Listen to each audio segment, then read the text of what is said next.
Well, thank you very much, ladies and gentlemen. It's nice to see people know how to get up early. Right? This is not my first time speaking for the Newquist group. I was here years ago and glad to be back. If I hadn't kept in touch with Dave, I don't think he probably would have invited me, but here we are. I'm going to start off with a commercial and just simply tell you that I brought some stuff it's on the table back there. There's a booklet of mine that I wrote called America and the United Nations and Why We Should Get Out. And it has much of the information that I have in the speech. We have a booklet about the reality and the myth about the John Birch Society, all the nasty things that have been said about us. I have a DVD of the talk that you're going to hear. And then I have 4 DVDs in a package. One is on overview, and then the betrayal of the Constitution with the neoconservative movement, the insiders, the architects of the New World Order, and the UN speech that I have separate, or I have it in the group. It's just a few bucks for each of those things. If you want them, they're on the table back in the back of the room. I'm supposed to start off, according to Bliss 2, I'm supposed to start off with some kind of humor. And I'll give it a try, and I'll find out later whether or not it's any good, because he'll tell me. There's no doubt about that, right? Well, this is a story about a couple of burglars ransacking a home. The owners of the home weren't there, but the burglars came in with their sacks, and they started going around loading them up. All of a sudden, they heard a voice saying, "The Lord is with you." And they got shook up. So one guy looked at the other and they said, "Well, it doesn't seem to be much of a problem, so just keep loading up the bags." And again, the voice said, "The Lord is with you." So one of the burglars got out a flashlight and he started shining around the room, and he noticed that there was a cage over in the corner, and there was a parrot in the cage, and it was only a parrot that was saying, "The Lord is with you." But then he lowered the flashlight a little bit, and at the foot of the cage, there's a great big Doberman Pinscher. And finally, the parrot said, "Sick 'em, Lord." So even being a burglar can be dangerous. Well, we're here to talk about the United Nations. And this lady's going to tell me how much time I have left, right? So let's get going on it, and we'll start off with how the United Nations, how we entered it, why we should withdraw. This says I'm the President Emeritus of the John Birch Society. I served as president for 25 years, and a few years ago, as age caught up on me, we decided to go President Emeritus, but I'm not retired. I still go around speaking and writing and go on radio shows and so forth. Now, here are commonly held attitudes about the United Nations. It never accomplished anything, so we don't have to worry about it. It's only a forum for blowing off steam. It needs to be reformed. Must get better leaders. But they feed hungry children, the UN does. And it's a place to talk rather than fight. Now, you've heard all those, right? Most often repeated attitude is the UN is a place to talk rather than fight. Now, let's suppose you have a problem. There were 193 nations in the UN, and one of them's having a problem with the neighbor nation. So what to do about that? Well, let them solve the problem themselves, or take it to the United Nations, where you now have 193 nations involved in a fight. Does that make any sense to you? It doesn't to me, right? Second most oft-repeated attitude, the UN never accomplishes anything. But the UN employs tens of thousands all around the world. Are we to believe that these UN workers are doing nothing? Right? Here's the United Nations headquarters, built on land donated by the Rockefellers in New York City. My hometown, by the way. I grew up in Brooklyn, New York. That's a pretty big building, and it's full of people doing nothing. Here's the International Monetary Fund. This is the UN agency. That's in Washington. That's a good-sized building, too, full of people. Here's the International Labor Organization in Geneva, Switzerland. Here's the World Health Organization, also in Geneva. Here's the International Criminal Court in the Netherlands. Here's the World Bank. We're back in Washington, right? And on and on. You see the size of these buildings.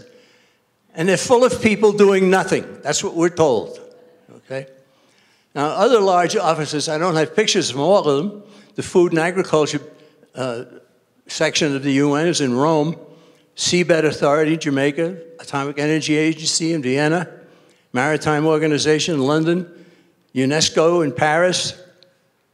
And then even more in Tokyo, Bangkok, Montreal, Nairobi, and so on. All of those people, tens of thousands of them, hundreds of thousands, really, when you boil it down, all doing nothing.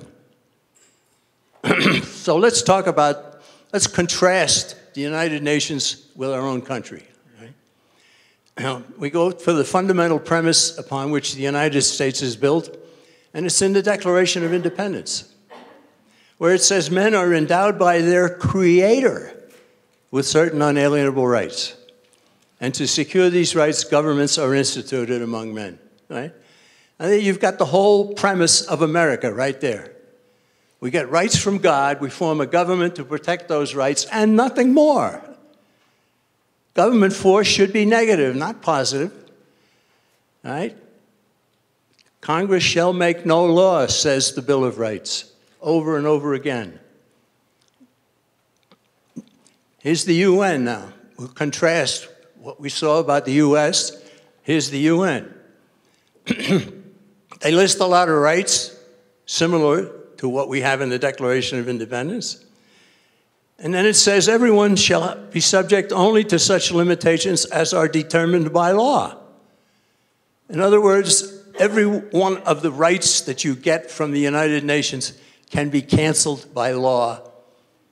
And what does the U.S. say? Congress shall make no law respecting those rights. Could it be any more different?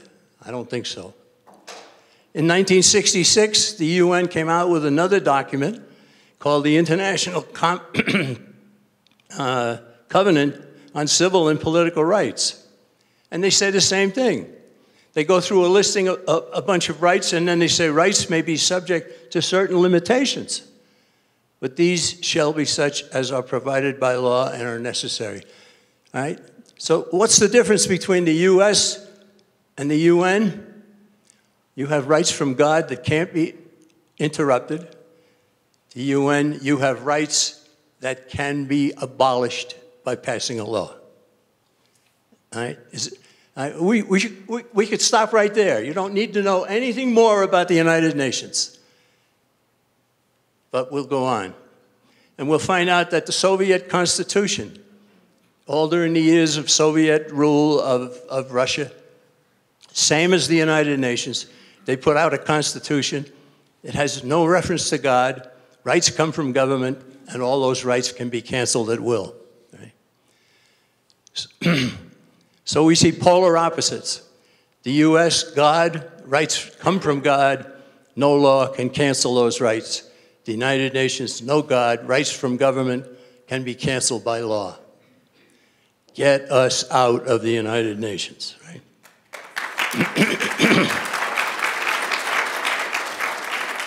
The godfather of the United Nations, a man named Edward Mandell House.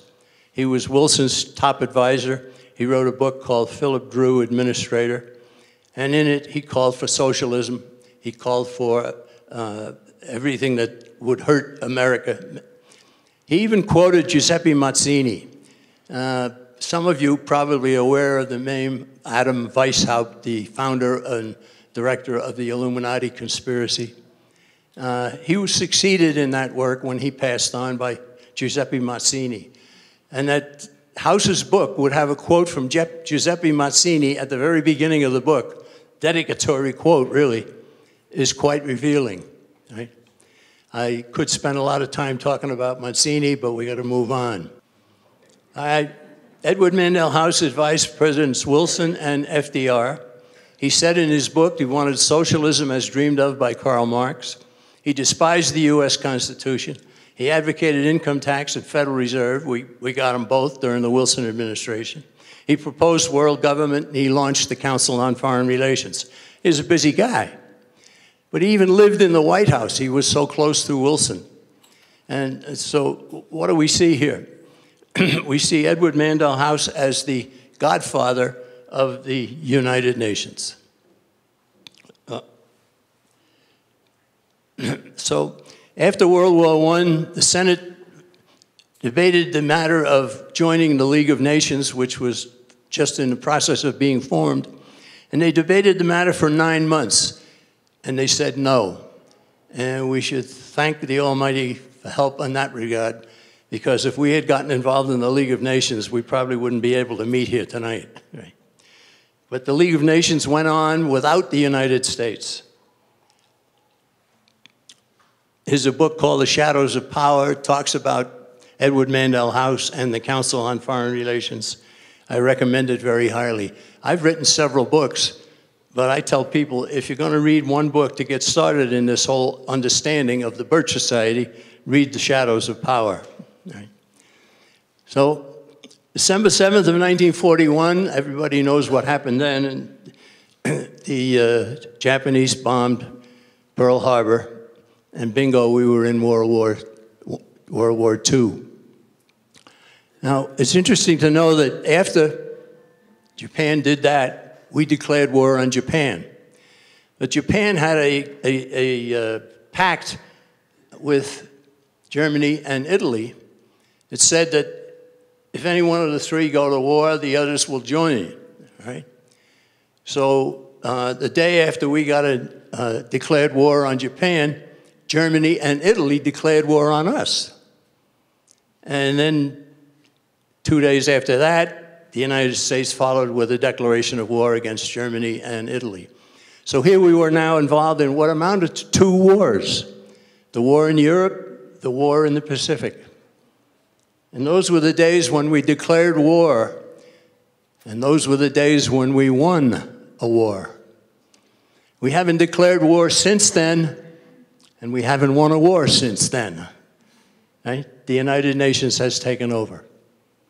1 month after Pearl Harbor, a group of diplomats got together in Washington, and they formally declared a declaration of the United Nations.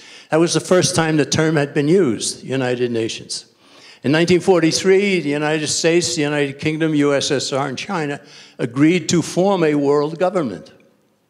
1944, they had the Dumbarton Oaks Conference. Dumbarton Oaks is a great big building used to be somebody owned it, I guess, but they converted it into a conference center. They created the initial draft of the UN Charter. And in 1945, during 2 months, April, May, and June, into June, the United Nations Charter was formalized and then hustled back to the United States and presented to the U.S. Senate for ratification. The man who brought the charter back from the conference in San Francisco was Alger Hiss, who was later found to be a secret communist. Right? So the war in Europe ended in May of '45. The Senate approved entry into the UN in July of '45. Japan surrendered on August of '45. And I'm old enough to remember all of that. Right? So the United Nations was founded between May and July of 1945. And it turned out that there were 16 communists in the U.S. delegation. And it were 43 members of the Council on Foreign Relations. In other words, people willing to sell out our country to a world government. The chief authors of the UN Charter, Andrei Vyshinsky of the Soviet Union, he was an open communist. Everybody knew he was a communist. And Alger Hiss of the United States, he was a secret communist. These are the 2 men who wrote the UN Charter. Right? So the U.S. Senate decided to vote on whether or not we should join the United Nations. And they debated for a mere 6 days. Back in 1919, the Senate debated getting in the League of Nations for 9 months and said no. Now we had 6 days about the UN, and they voted yes, and they voted 89-2. Now I know every one of you know the 2 senators who voted no. You've all heard of William Langer of North Dakota and Henrik Shipstead of Minnesota, haven't you? No. Well, someday we're going to have to build a monument to those 2 men because they read the charter, they saw the danger, they spoke out about it, right? Shipstead said control of the war power must remain in Congress. How's that for foretelling what was going to happen in the future? Right? Langer said the UN would have the authority to send our boys all over the earth. Yeah, and now they're even sending the girls. J. Reuben Clark was a diplomat. I understand he was a member of the LDS Church, right? He was a great American. He said the charter is a war document, not a peace document. It makes it practically certain we shall have future wars. It removes the power to declare wars. He was right about that. Choose which side to be on. He was right about that. Determine the equipment to be used. Command our sons to do the fighting, right? And J. Reuben Clark did what he could to get senators to understand that.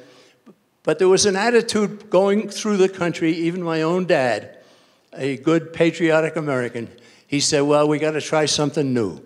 We had World War I, we had World War II, we don't want to have World War III. Let's give this United Nations a try. That's how it got sold to the American people and to the Congress. Right? All right, let's look at the charter. The charter of the UN is smaller than the booklet we have containing the Constitution and the Declaration of Independence. It's not a very large document, right? All right, Article 1 says the word peace 6 times. And UN, therefore, insists that it's a peace organization. But Article 2 authorizes war. So it is a peace organization or a war organization? Well, the UN Charter discusses the application of enforcement measures under its own Chapter 7, right? And in Chapter 7, authorizes demonstrations, blockade, and other operations by air, sea, or land forces of the United Nations. That's a peace organization. Remember that, right? No, it's not, right? All right, now let's suppose you're a senator back in 1945, and you're presented with the UN Charter, you read through it, you get to Article 25. The entire article is reprinted there, very small sentence, right? Would you agree to this? The members of the United Nations agree to accept and carry out the decisions of the Security Council in accordance with the present charter. If you were a U.S. Senator, would you agree with that? Doesn't that trump the Constitution? Yes. 89 senators voted yes to that. The source of the U.S. military forces, you go to Article 43 in the charter. All members of the United Nations undertake to make available to the Security Council armed forces, assistance, and facilities, including rites of passage, necessary for the purpose of maintaining international peace and security, all right? It's a war organization. They say so in their own charter, right? Now, would you have accepted that? Would you have said, well, you're going to be a member of the United Nations? If the United Nations Security Council says we need troops, we need American troops, you don't have any choice. You've already signed on to the UN Charter. You must go ahead. Right? Incredible. All right? Here's what can happen. Here's Colin Powell. He was the Secretary of State for a time in the first George W. Bush administration.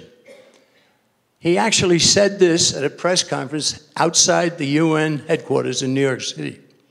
With respect to U.S. policy, when it comes to our role as a member of the Security Council, we obviously are bound by UN resolutions. He should have been fired right on the spot.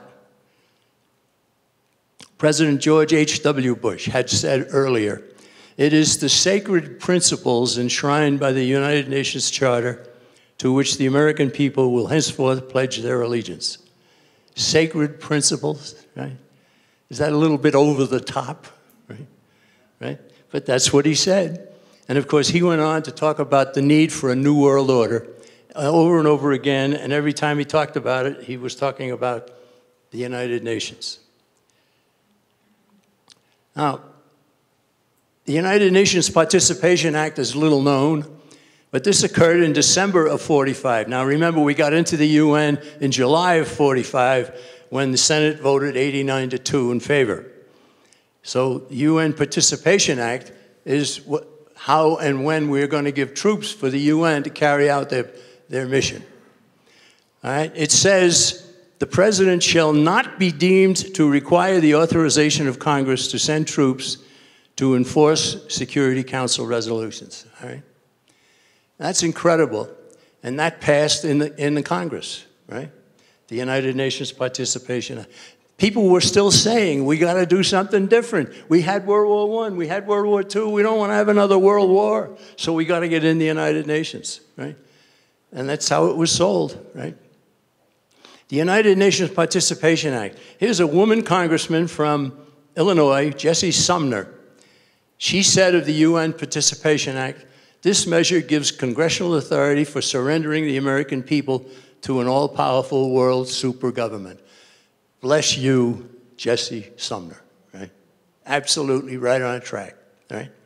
Here's a doctor who is a congressman from Ohio, Fred Smith. He said the Participation Act strikes at the very heart of the Constitution. It provides that the power to declare war shall be taken from Congress, given to the president. Here is the essence of dictatorship, right? So what happened? The House approved it 344 to 15.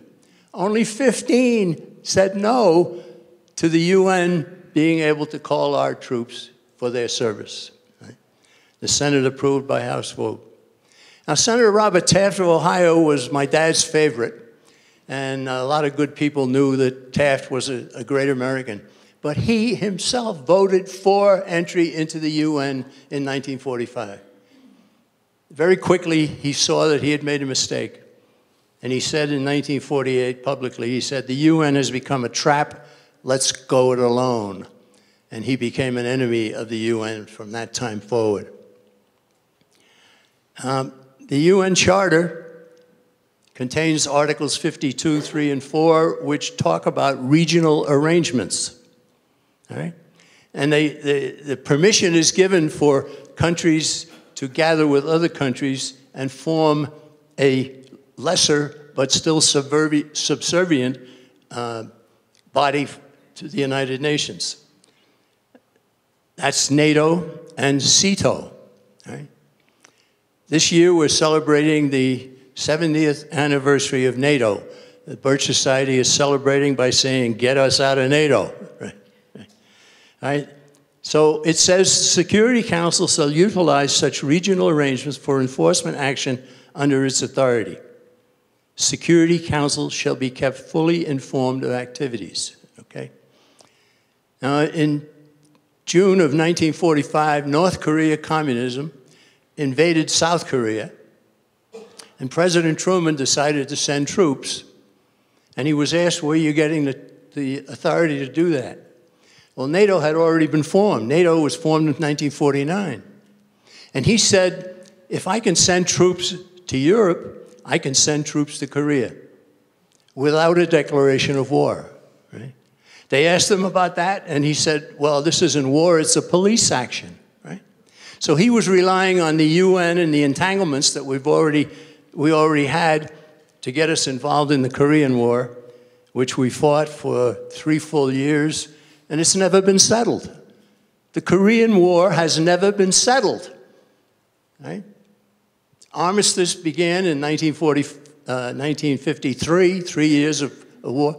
We lost 40,000 Americans in Korea. Secretary of State Dean Acheson, a prominent member of the Council on Foreign Relations, he said, NATO is an essential measure for strengthening the United Nations. Now, how was NATO sold to the American people? Well, it was said, well, we got to have an alliance of Western European nations and ourselves and Canada in order to forestall any further movement westward by the Soviet Union.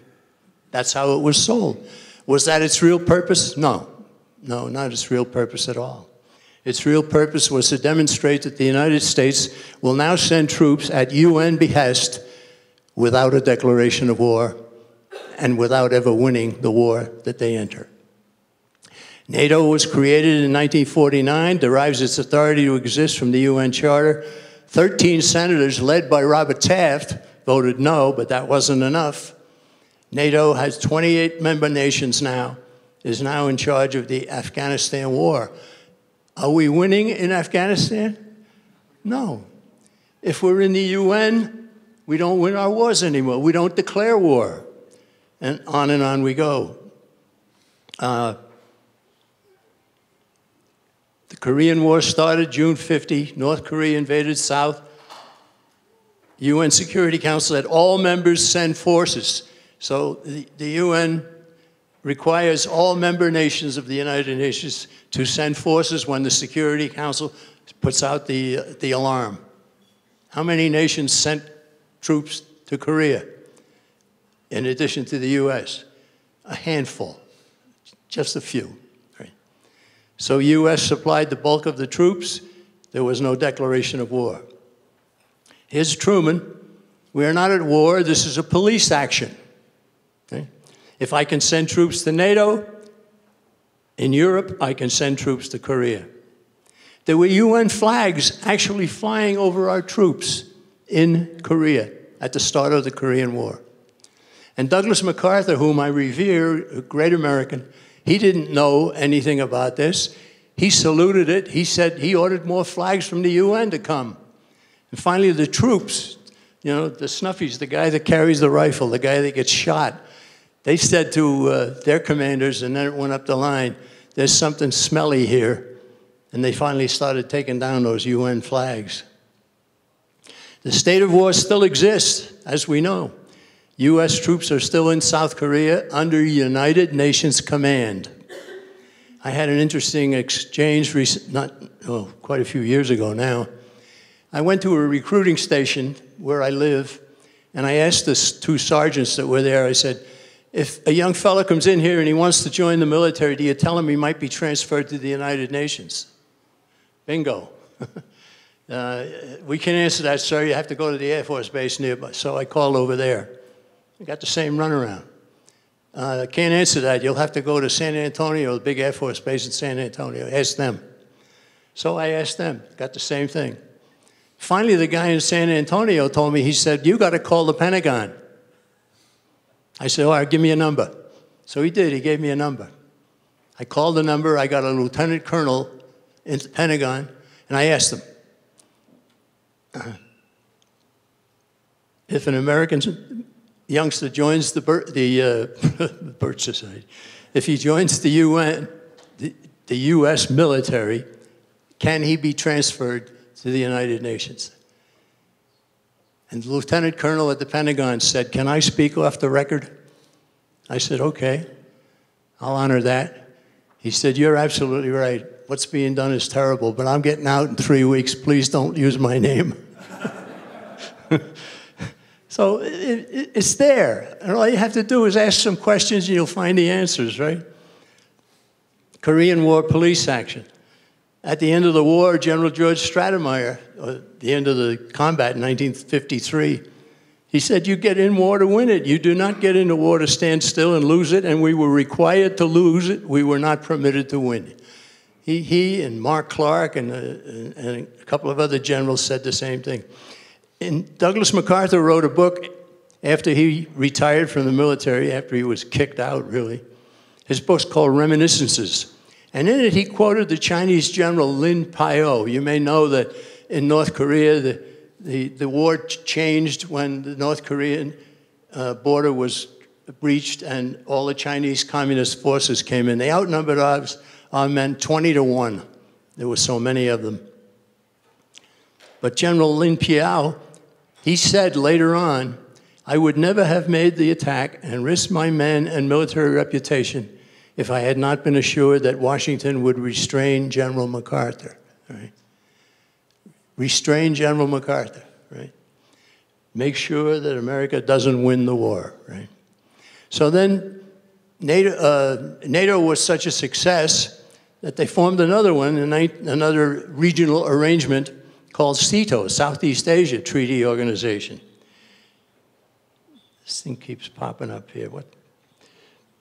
It's a duplicate of NATO. It was created in 1954 by John Foster Dulles, who was a disciple of Edward Mandell House, who was present in 1919 when the US Senate voted no against joining it. He was very upset about that. So he cited as authorization to place troops in Vietnam the creation of SEATO, S-E-A-T-O, which is a duplicate of NATO. President Lyndon Johnson, we are in Vietnam because the United States and our allies are committed by the SEATO Treaty to act to meet the common danger of aggression in Southeast Asia. I got a copy of the rules of engagement, was put in the congressional record by Senator Barry Goldwater years ago. And read those rules of engagement on our troops, and it just makes your blood boil. Right? Don't attack enemy planes on the ground. Right? You can't attack those planes until they're in the air shooting at you. Right? Don't attack truck convoys if they turn off a highway 100 yards. Don't close Haiphong Harbor, main supply port for the North Vietnamese. And Barry Goldwater summed it up. He said, these rules unquestionably denied a military victory. Absolutely correct. We go to the first Iraq War. The Gulf crisis has to do with a new world order, said George H.W. Bush. And that world order is only going to be enhanced if this newly activated peacekeeping function of the United Nations proves to be effective. Right? So he's selling out our country. First Iraq War in 1991, the war stopped suddenly. Many wondered why. And the reason that it stopped suddenly was the UN Security Council authorized only forcing Saddam Hussein's forces out of Kuwait. Right? And the whole purpose of it was to strengthen the United Nations. Second Iraq War in 2003, George W. Bush this time. A letter to the UN Security Council from US Ambassador John Negroponte, 21 March 2003. The actions being taken are authorized by existing council resolutions, including UN Security Council Resolution 678, 687, and so forth. Now, here's something I want you to remember. All right? Well, I want you to remember the whole speech, but focus on this. One seeks authorization from a superior, not from an inferior. We sought authorization to attack Iraq from the United Nations, a superior to the United States. It's as clear as a bell, isn't it? Right? One seeks authorization from a superior, not from an inferior. Right? How important is that to realize? And it's still going on, right? Now we're in Afghanistan under NATO. How did the North Atlantic Treaty Organization get involved in Afghanistan? That's pretty far from the North Atlantic, isn't it? Right? The Afghan war under NATO. 17 years plus, still sustaining casualties, waiting for UN permission to leave the region. It's not going to be a decision of President Trump or anybody else. It's a decision of NATO. Right? So a summary of the UN wars. Korean War, UN flags were flying. Vietnam War under SEATO. Desert Storm in Iraq, UN authorization. Second Iraq War, UN authorization. Afghanistan war, NATO's in charge. Right? We've given away our military. We've given it to the United Nations. Ron Paul, in 2002, as they were getting ready to attack Iraq for the second time, he stood up in Congress and he said, Mr. Chairman, I have a motion. I move that we declare war in Iraq, and I intend to vote against my measure because I don't think we should go to war against Iraq. But I also don't think we should ignore the constitutional requirement for a congressional declaration of war. Right? So what happened? This is the Internal Relations Committee, which used to be Foreign Affairs, and again is Foreign Affairs. They had this interim period where they changed the name. Well, they voted on it. Well, first of all, Chairman Henry Hyde of Chicago area, he responded to Ron Paul's motion. And he said, Ron, there are things in the Constitution that have been overtaken by events and by time. Declaration of war is one of them. Your measure is inappropriate, anachronistic, it isn't done anymore. Right? Well, that's summing up the situation. But Henry Hyde was supposed to be a good guy, conservative, anti-communist, pro-American, you know. But even he was saying that kind of garbage, right? So they voted on Ron Paul's motion, and it was defeated 45-0. Even Ron voted against it, as he said he would, right? Some of the members of the Birch Society in the Chicago area heard about this, that it was anachronistic to ask for a declaration of war. And they wrote to Henry Hyde, and they said, well, part of the Constitution you've just said is anachronistic.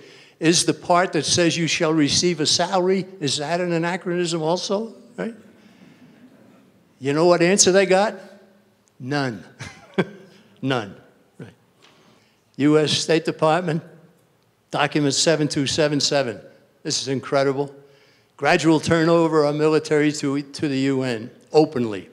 Disarm the citizenry, that's part of it. In stage 3, disarmament would proceed to the point where no state or person should have the military power to challenge the progressively strengthened UN peace force. Right? 1962, the State Department paid for this document, a world effectively controlled by the United Nations. Total disarmament of civilians it calls for. Membership in the new regime, far from being a privilege, would be mandatory. Authored by CFR member Lincoln P. Bloomfield of the Massachusetts Institute for Technology. Gun foes want civil disarmament, right? If you go to UN headquarters in the courtyard outside the building, you'll see a huge statue, and I've pictured it here. It's a gun, and you see the barrel tied in a knot. What's interesting is that is not a military weapon. That's a Colt 45, right? So what they're after is citizen weaponry, right? And then they came forward with a UN arms trade treaty, which the Birch Society opposed, and it kind of died. But that's at the entrance to the United Nations, right? Gun control misses mark. Senator Feinstein shoots off mouth, hits foot. Way to go, Diane, right? Now, part of the UN Charter, Article 2, Paragraph 7, says this. Nothing in the present charter shall authorize the United Nations to intervene in matters which are essentially within the domestic jurisdiction of any state, right? Okay, so the United Nations can't mess with stuff that's just totally American, right? But they do it all the time. Here's the United Nations flowchart. I know you can't read it, right? So I've summarized it. I got that, incidentally, by going to the United Nations headquarters. They were passing them out. I took a look at it, and I said to the guy, I said, can I have a dozen of those? And he gave me a dozen. He was very happy about giving me more. So where is the UN violating its own charter?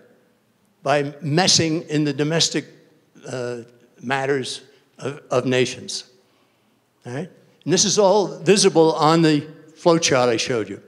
They're in education, population, children, women, environment, trade, finance, health, agriculture, labor, military, science, culture, atomic power, telecommunications, aviation, industrial development, narcotics, refugees, property rights, and so on, and more, all right? My point simply is this: the United Nations is everywhere. And this is what all of those people in all of those buildings are doing, right? The next to last item I mention here is refugees. If you want to be a refugee and get yourself put into the United States, you can go to the UN, declare yourself a refugee. They give you a piece of paper that says you're a refugee, and then they help you to get in whatever country you want to get into, right? Right? Another reason to get out of the UN? You betcha. The United Nations Human, what is it? High Commissioner of Refugees. They designate who is a refugee.